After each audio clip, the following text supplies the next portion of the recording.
So I'm here with Marco. He's a filmmaker behind a webinar, web series. Well, it's Blackbetty. It's a series of short films. I was trying to think of the way to describe him. So he's a Muscovite American. Oh God, how do I describe him? I'm an expat. He's an expat. American, lives in Russia now. I've seen an episode from this. It's a fantastic series. Was it right to call it a web series? It's difficult to know. Some people don't like it. You can call it an episodic series. You can call it episodic drama. I don't think people really care. No. Okay. Well, the main thing is that it's brilliantly shot, and he knows. I've spoken to him about some other stuff he sent to me. Love the look of it. Clearly talented, particularly the cinematography thing shines through. I mean, you can see that's your background. So well done. Thank you. And I should say, a bit of an effects guru as well, because some of the stuff I've seen, Yeah, I've done a lot of vis effects in my time. I have to tell you, there's a lot of vis effects in Blackbetty you wouldn't know about, because it's me painting out the boom shadow and the reflection of something.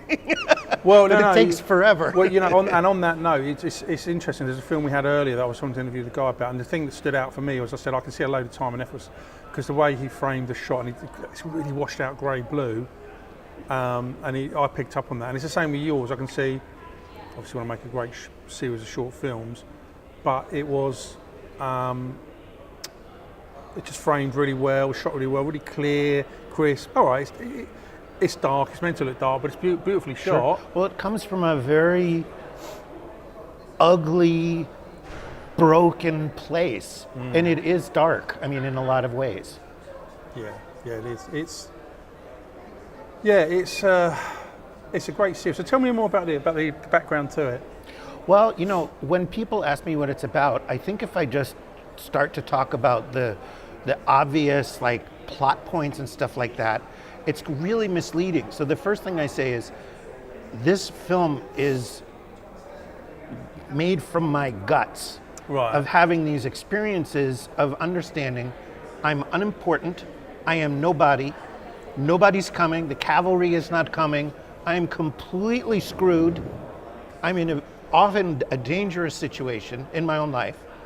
And I thought, okay, excuse me, how do I translate that and then find a narrative and a house to build, but take that intense life experience and make that the center of it, which, by the way, makes it very hard to describe. Well, no, because they're all little vignettes, and in fact, yeah. Something I should point out, for instance, is with the episode that you sent to us, because obviously I remember you said, well, which one do you want, and to show, and I think the girl with the shaven head in it, is that one, isn't it? Who is absolutely transfixed. To look at her, it is transfixed. She's very pretty, but she's not an actress, is she? No, she's my translator.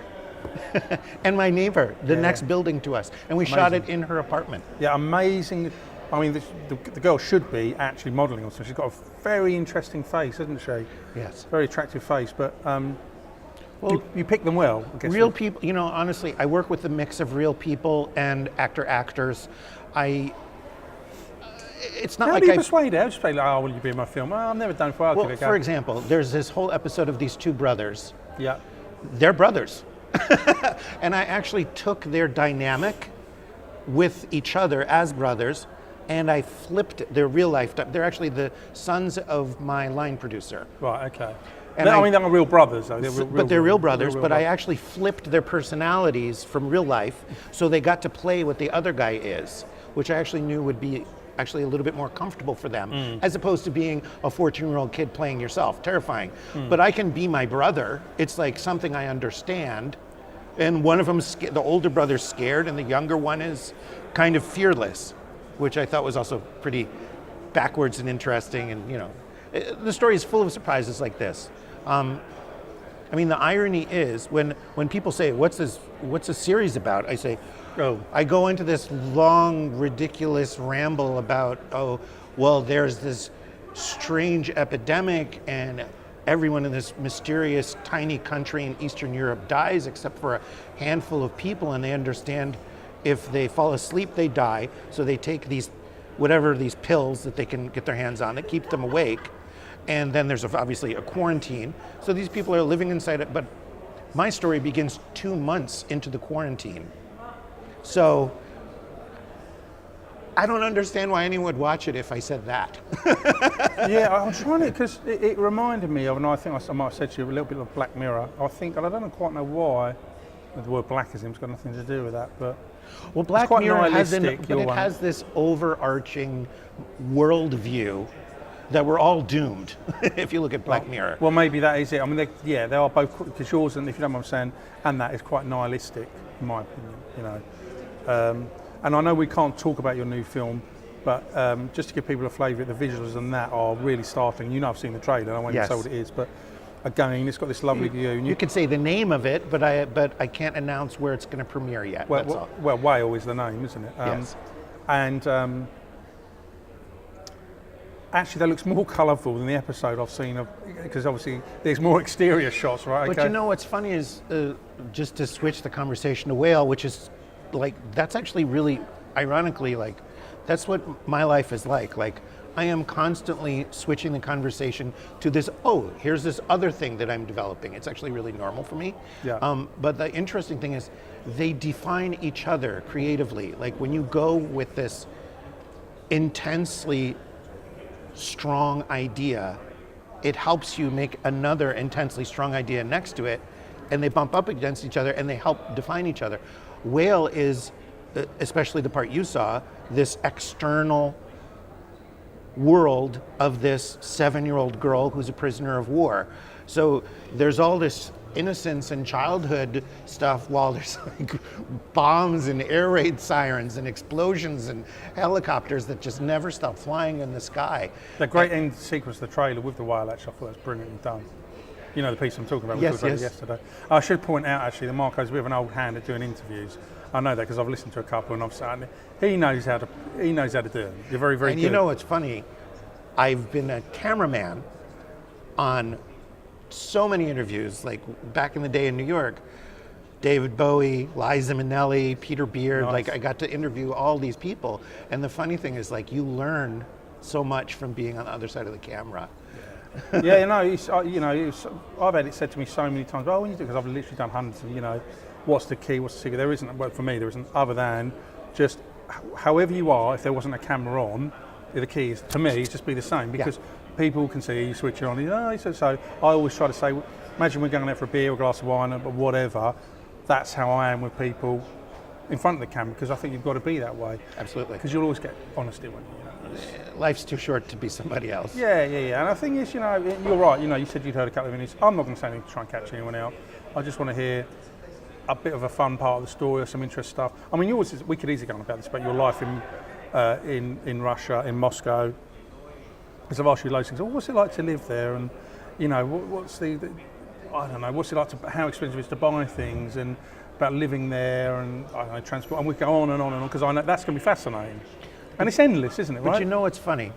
I have this thing, a writing assignment I gave myself as an expat 9 years ago. Every Monday, I write something about the thing we struggled with last week, or the thing that we battled with and won last week, or something that's like of deep personal significance. And it's normally like this, some little passing moment in a supermarket, like, it doesn't matter. And I publish it every Monday. Our first world problems. Yeah, and the irony is, so it's called Impressions of an Expat. It's followed by people from Compressions of an expat. Yeah, so it's just like a little watercolor, tiny little painting. But I take it very seriously, and I publish it every Monday, and there's 130 countries worth of people read it. Wow. Which blows my mind. So is it like an open form that they can comment on it, or do you let Sure, of course. But the irony, I have a great friend who said, what can I say at this point? Like, he reads it every Monday for like years and years and years.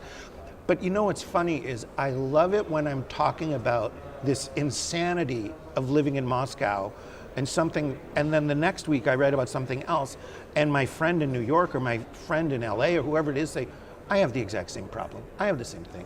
The irony is, like, as parents, as artists, as someone just trying to do something in this world that we live in, we actually have the same far more in common. Yeah. I mean, we can talk about what's wrong with Moscow. You can also talk about what's wrong with New York.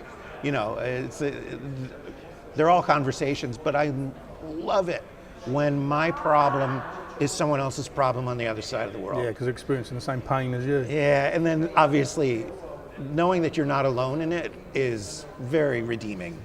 So I'm like glad every single Monday I do that. At one point, like people stop commenting, you know, it's like, they're like, after reading it for so many years, what can they say? But it's so funny when you do strike a chord with these, it just comes all back to life all over again. And you understand, I should just keep doing this. Like, don't stop doing this. No, I mean, I think this series is absolutely brilliant. Or the sample I've seen, I mean, it's really well made. It's just, like I said, it looks great. And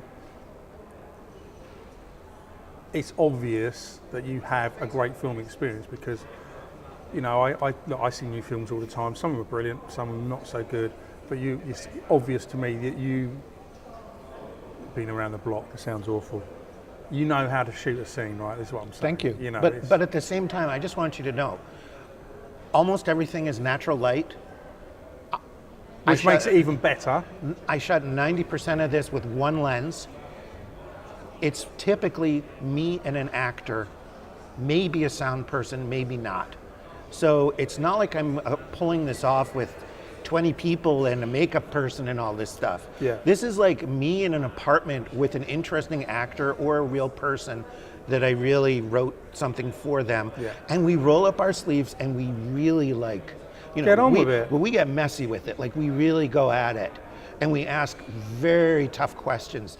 And I love it when something's not working and we solve it together. Obviously that's, you know, that collaboration with an actor, even when it's your neighbor that's the actor, there's something that, like, obviously you trust each other quite a lot, you respect each other quite a lot, but you just walk out of that shoot a better person. I mean, forget like how good your movie is. Like as a person, you're like, feel better. I had a crazy talk about some stuff with Marfa as a result of that scene, and wow, okay, I think I understand the world a little better now, you know. So, but all I'm saying is, like, I work with like an extremely stripped down workflow. Yeah, yeah. And the irony is, it's not terribly expensive to work that way, and time is your friend. But at the same time, I work really quickly because I like to do, like, if we can do it in 3 takes, I'm just thrilled. And then we get to move on. And I get to say to people, I need to use your kitchen for 2 hours. And I'm telling the truth. And then I get to shoot in somebody else's kitchen. You know, I get to shoot in someone else's kitchen then, this amazing kitchen, and you know, they can still have dinner. But I appreciate what you're saying. You know, I went to film school because of films like, I saw like Paris, Texas when I was a teenager. And I was like... Oh, it's Alvin Vendors, isn't it? Yeah. Yeah. And honestly, the whole Ry Cooder score was such a massive part of that movie, on top of everything else in it that was amazing. I just said, I want to do stuff like that. And the irony is, in today's day and age, how you market something like that, how you get eyeballs on something like that. I mean, I always joke, and I know you've caught me saying this in a lot of my interviews, I'm the guy who's like, I'm being subtle. I'm doing this subtle story over here. I'm doing this tiny little story over here, but I think I'm doing it in a really amazing way. Would you look at it? It's just mad. I don't know if there's anything more difficult than working outside of obvious genres. It's not horror. It's not a thriller. You know, it's a drama, which is a very vague term. And my hardest work is connecting with the audience. Making the movie is joyous. Connecting with the audience is like, and honestly, going to festivals, you know, getting lots of awards really does make people, their eyeballs like turn towards you. Yeah. And I mean, like, thank God that's available. Because for web series, for example, like 3-4 years ago, there was like 2-3 web series festivals. Like it wasn't around. No, it was an explosion. So, you know, this is a super great tool for me where I say, I'm going there, we're in this festival, oh my God, we won an award in this festival, God forbid. You know, people are like, can I watch your trailer? Where's the trailer? You know, suddenly something good's happening. You definitely, honestly, mate, you don't need to do this. It's a really, as I say, Paul Pedal, which is fantastic, and you're super talented. Well done. Thank you. Cheers.